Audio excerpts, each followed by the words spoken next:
એ દર્દી જે છે એ 20 તારીખે સાંજના 7:30 વાગે દાખલ કરવામાં આવેલ હતા અને એમએલસી કેસ હતો. હવે 11 વાગે કોઈ કારણસર મારી માહિતી અનુસાર એમને એબ્સ્કોન્ડેડ થયેલા હતા વોર્ડમાંથી અને પછી બીજી જગ્યાએથી મળી આવેલ અને પાછી હેલ્પ ડેસ્કના કર્મચારીએ પાછા એમને વોર્ડમાં જ દાખલ કરવામાં આવેલ હતા. આ સમગ્ર કિસ્સામાં શું હકીકત છે તે બાબતની સીસીટીવી ફૂટેજ, તે વોર્ડના ઇન્ચાર્જ, વોર્ડના રજિસ્ટર અને આ બધાનું નિવેદન લઈ એની તપાસ સમિતિ અને જે સત્ય હકીકત ખરેખર શું થયું છે, સત્ય હકીકત શું છે એ જાણ્યા બાદ જ આપણે આગળ કંઈક બોલી શકશું. અને જે કોઈ આની અંદર ઇન્વોલ્વ હશે, જો ગેરરીતિ કરીને આ રીતનું કૃત્ય થયેલું હશે તો તેની ઉપર કડકમાં કડક પગલાં લેવામાં આવશે.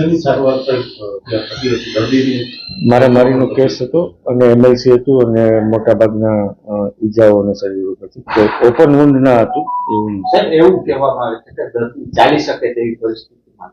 એટલે એ જોઈ હું સમગ્ર સંપૂર્ણ તપાસ કરી અને ત્યારબાદ એના ઉપર વધારે પ્રકાશ પાડે છે.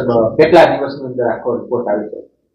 આજે તો બધાના સીસીટીવી ફૂટેજ હમણાં મારા ટેબલ ઉપર આવી જશે અને પછી તપાસ સમિતિ 1 અઠવાડિયાની અંદર કમ્પ્લીટ આનું જે કંઈ હશે એ બહાર આવી શકશે. ગુજરાતભરના તાજા સમાચાર મેળવવા માટે અમારી ગુજરાત નેશનલ ટીવી ન્યૂઝને સબસ્ક્રાઇબ કરો, બેલ આઇકોન પર ક્લિક કરો.